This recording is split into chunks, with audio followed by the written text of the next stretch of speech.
welcome to the North Coast Journal Preview. This is a show where we take a look at what's coming to the current edition of the North Coast Journal. I am your host, Tanya Schrum, and we are joined by North Coast Journal's news editor, Thad Greenson, and arts and features editor, Jennifer Fumiko Cahill. Welcome to you both. How you doing? Doing great, and it's a lovely day, and we have a lovely special edition coming this week, one that many celebrate. That's right. Jennifer's going to bring it our way. That's right. The Trump administration cannot take away Taco Week, ladies and gentlemen. Taco Week is back. It's upon us. And for all who celebrate, this means a bunch of tacos that are limited time only at your local restaurants. I will say again, this starts on Friday the 4th and continues through the 13th. So map your assault on the county. We are looking at 16 taco establishments, or not taco establishments, establishments that are going to have special tacos. And I think there are 18 tacos total because a couple have more than one. And here's the thing. This is not an editorial piece. This we don't get to take credit for. This is a thing that our sales department does as a way for restaurants to kind of get together, create some excitement, and do some marketing for folks, and also kind of bring the community out to enjoy this like limited time fun excuse to go get tacos that maybe are a little unconventional or that are, new favorites. There are some places that might be testing out a taco that if you love it so much, maybe they'll add it to the menu. It's worth asking. I would like to talk about taco trends. So I noticed in previous years, you couldn't throw a tortilla without hitting a pineapple. Things are different. There's, I think, one pineapple involved one, and that is at Murphy's Market. That's right, Murphy's Market is participating. You could be going in there for a sandwich, and then you're like, but it's Taco Week. So there are some unconventional taco shell options this year. A lot of people just focus on the inside of a taco, whether you are doing a corn tortilla or flour tortilla. Controversial subject. But there are a few places that have decided to just go wild with it. One of them is over in Blue Lake, and that is Sushi Blue. And Sushi Blue is over there doing the Tataki Ahi rice paper tacos. And it is basically deep fried rice paper, which deep fried rice paper is so good. That's the crispiest, puffiest, fluffiest chip of them all.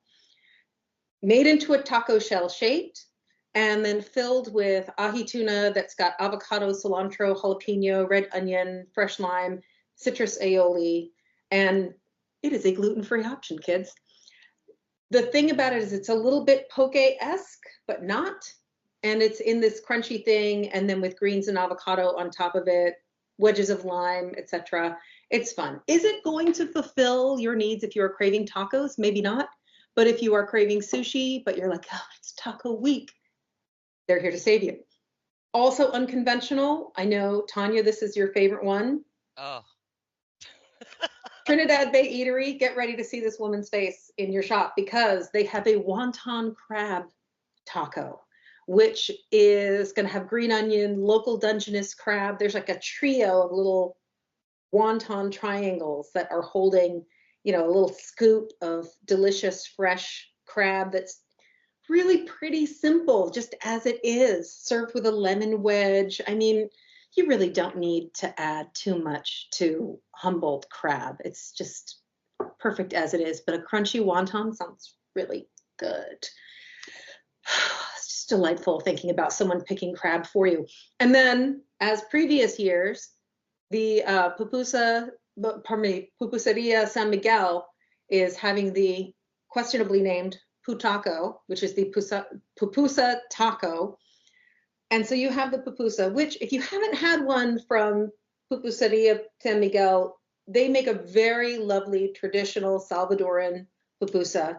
that is that wonderful magically molded corn masa stuffed with cheese and possibly meat or veggies.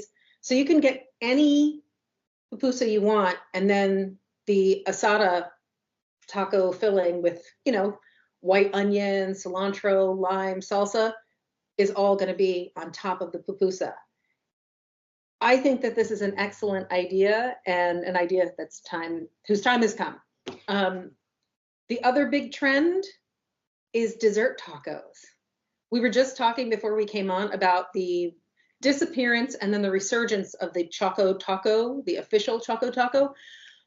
There are two places that are offering something similar to the Choco Taco, one being Jersey Scoops, which has a picture that I think is shot with a walleye camera, or else it's some sort of massive, terrifying taco.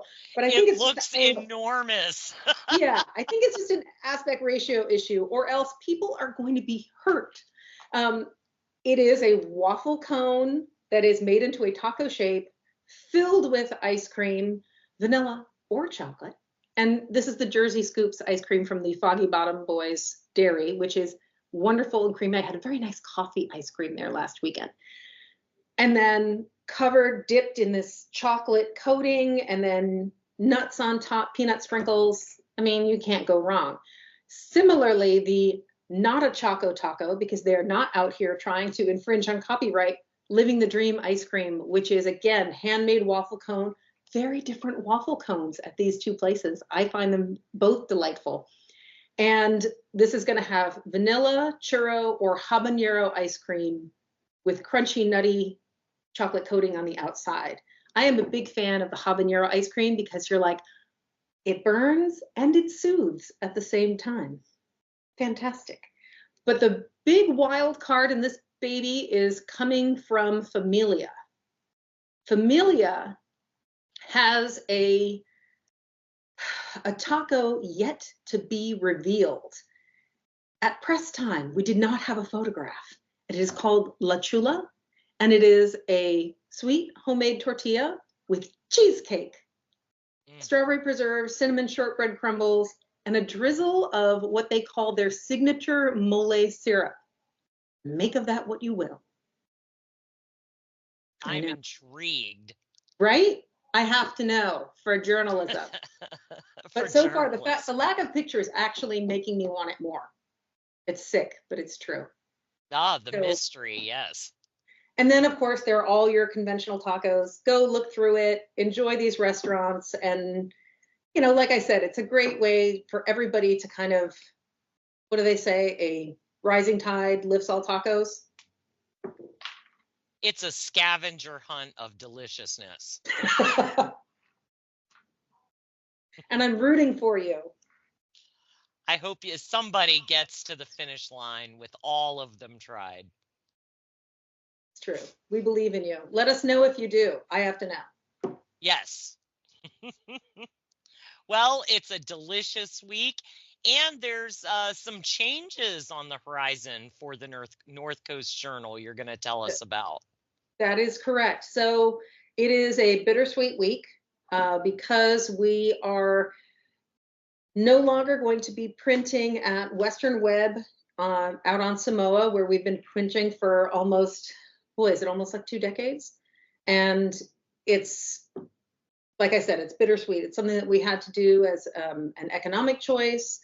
Our publisher, Melissa Sanderson, has a publisher's letter in the paper this week explaining the choice and talking about the economics of rising paper costs, rising printer costs, and the hike that we were going to be seeing due to tariffs on Canadian goods, which includes paper. And since a lot of paper and paper material, the mulch and whatnot, the wood, comes from Canada, it's affecting a lot of places. And so we will be going to a printer that this week's paper, which will arrive on Thursday instead of Wednesdays.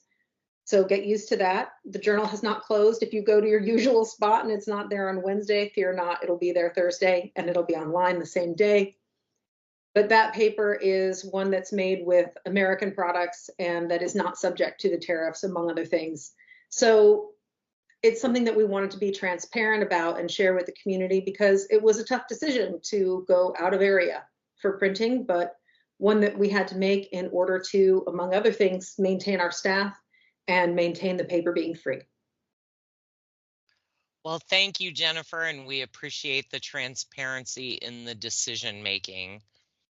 And we're going to pour out some ink for your previous printer. And with that, we're going to shift to the news, and Thad has a whole lot of news coming our way. He's going to start with what I hope was a lot of folks tuning in or showing up last Sunday to Mr. Huffman's town hall. Thad, do you want to fill us in?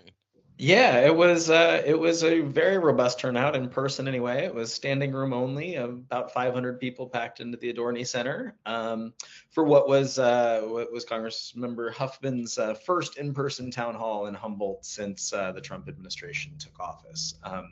He's had a couple virtual events, but this was the first in person. And yeah, folks showed up with questions, and in a couple cases showed up ready to confront Huffman about his vote for military funding to Israel.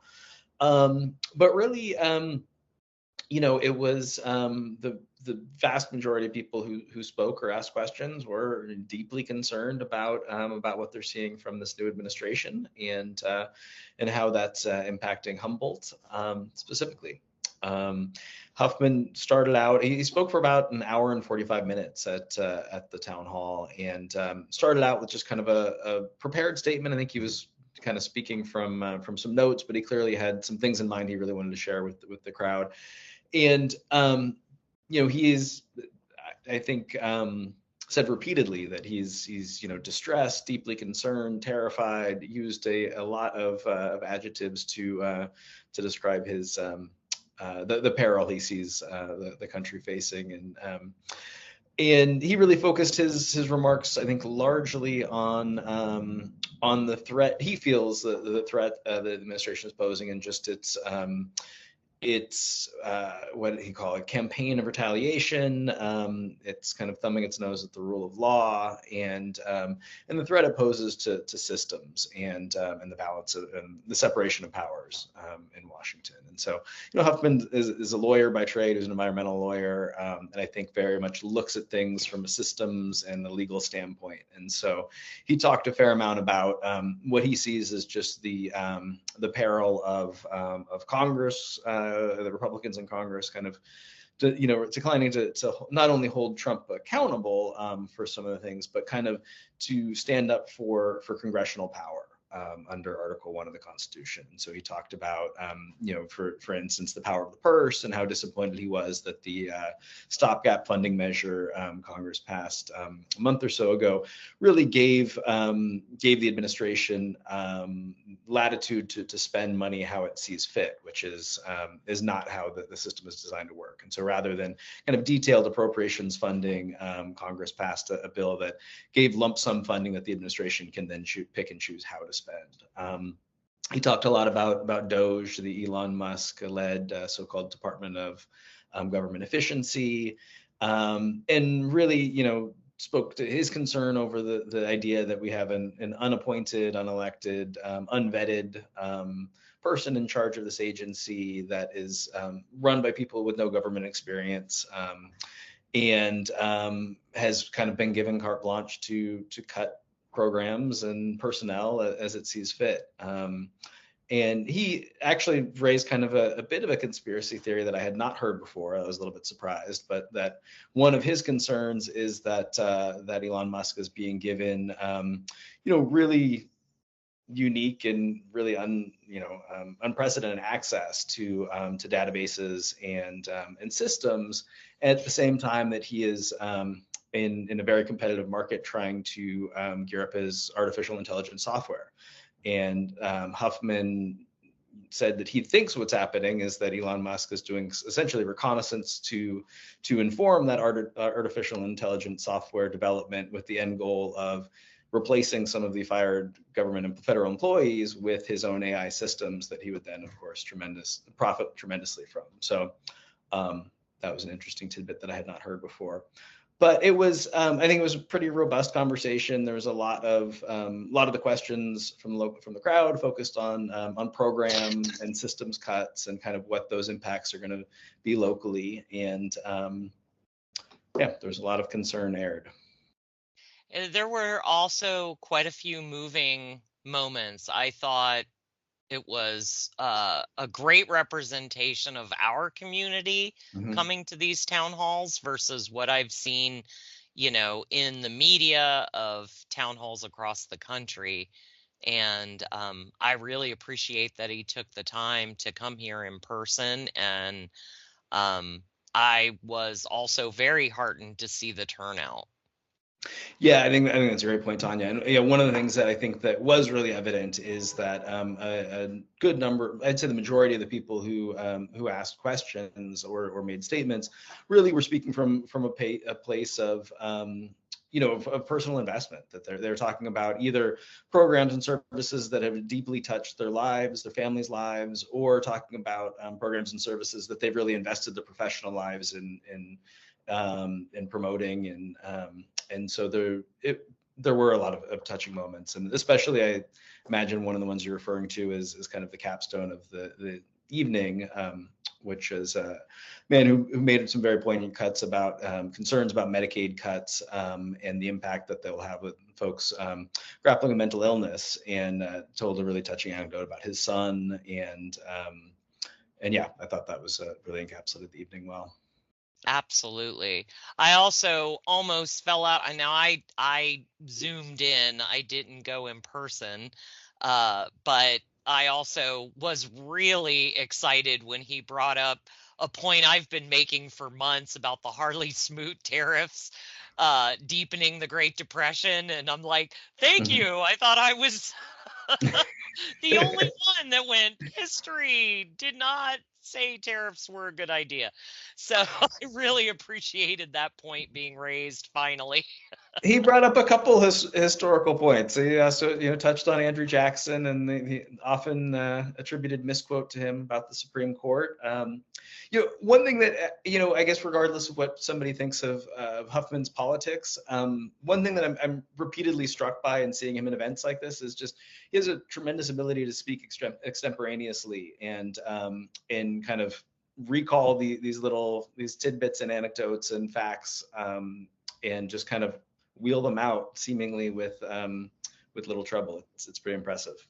I was also very impressed. It's a difficult conversation to have about Israel and Palestine, and I thought he handled the moment with aplomb. I mean, it's not an easy discussion. It's a lot of emotion on both sides, and I appreciated that he was able to stand there and take the criticism and answer, I thought, very well to why he voted the way he did.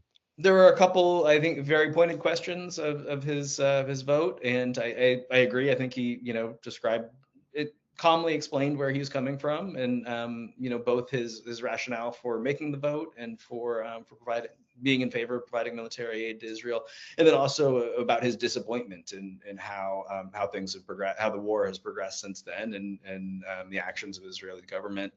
And then there was, I don't know if you caught it on Zoom, I don't think the microphones really caught it, but there was I'd say a heckler, somebody who didn't ask the question, but kind of rose up and was shouting at him a point. And it was, I think it might be the only time I've seen him borderline lose his temper a little bit. And he didn't shout back or anything, but he had a pretty pointed comment of pointing out that, folks who maybe dissuaded Democrats from voting in November because of concerns about what was happening in Gaza, maybe cost Democrats thousands of votes in November, and maybe that isn't working out so well.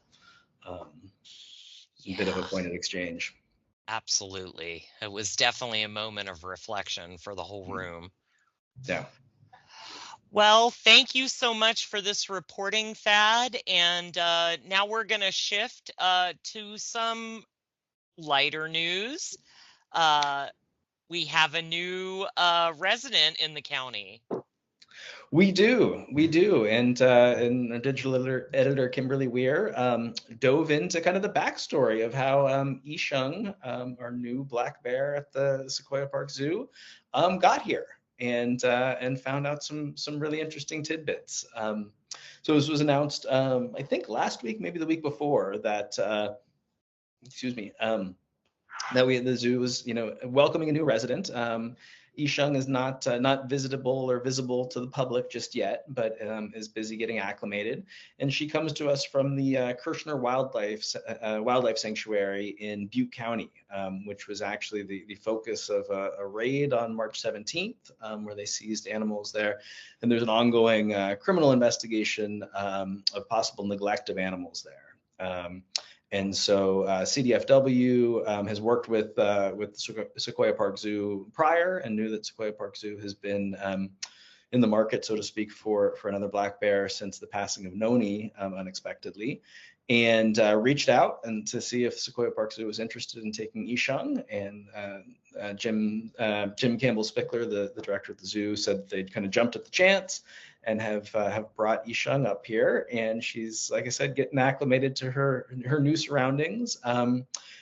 They don't really know a lot about her background and what her living situation was at the sanctuary, but Campbell Spickler told Kim that she seems to be having some kind of brand new experiences, and relayed kind of how she likes to lie outside at night and look at the stars, and seemed pretty mystified when rain fell the first time. And it might have been the first time, I think, that she has been outside to feel rain on her fur, which is pretty neat. So yeah, they are slowly introducing Yisheng to Tuli, the other black bear, so far through a couple fences separating them and stuff, but they're about the same age, both about 3 years old, and the hope is that they will get along famously. Yeah. Oh, it's such a great story. I love her name. Yes, Yisheng. She likes to eat. Girl, same. Same. She likes to eat. She likes rain. She likes the stars. She's a Humboldt honey. I know. She's one of us. They apparently have her on a bit of a nutrition regimen now. She's, I think, dropped about 20 pounds since showing up here, and the zoo described her as being at a weight that is atypical for her frame and species and sex. I also appreciate the neutral tone of that assessment, and when you see her, don't mention the weight loss. That's rude. It's quite rude. She looks fabulous. She absolutely slays. Well, and with our closing time here on today's show, Thad also has an update on some police activity in the Friendly City.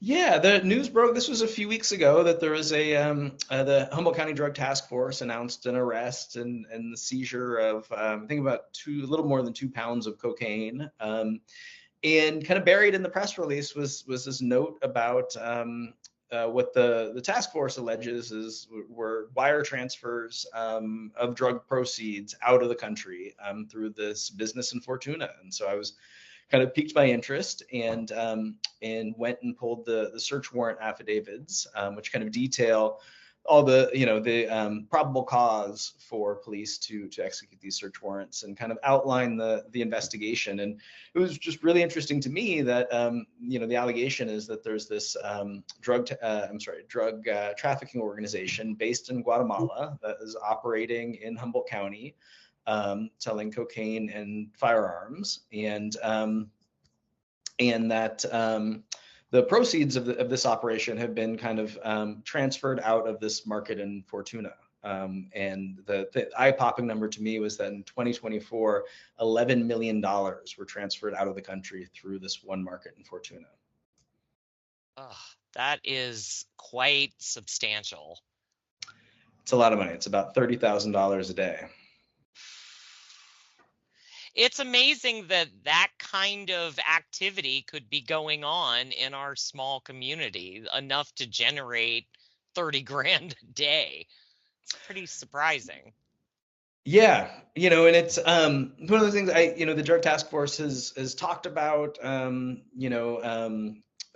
international drug trafficking organizations operating in Humboldt County, and this isn't kind of a new concept, but it's been nebulous, and at times we've wondered how accurate it is, and how closely some of these groups might be working together, if it's just that some of the drugs that come into Humboldt County are sourced from these groups and those kinds of things.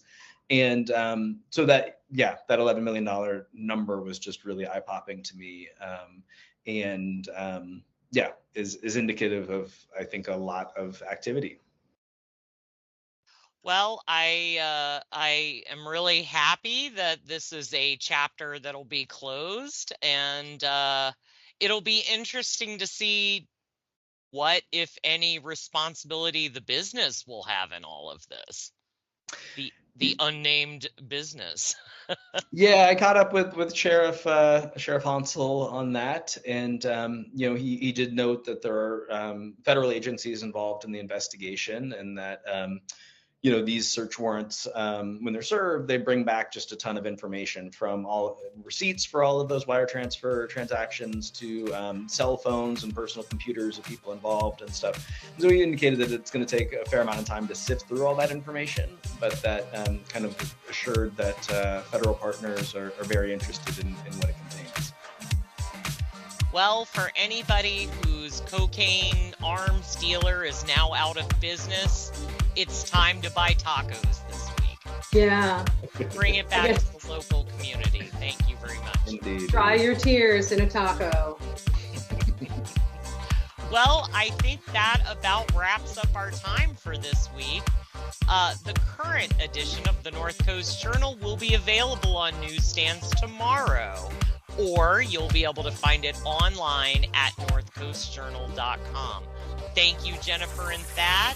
And with that, I am Tanya Shrum. Thanks for being with us and staying informed and supportive of our North Coast community.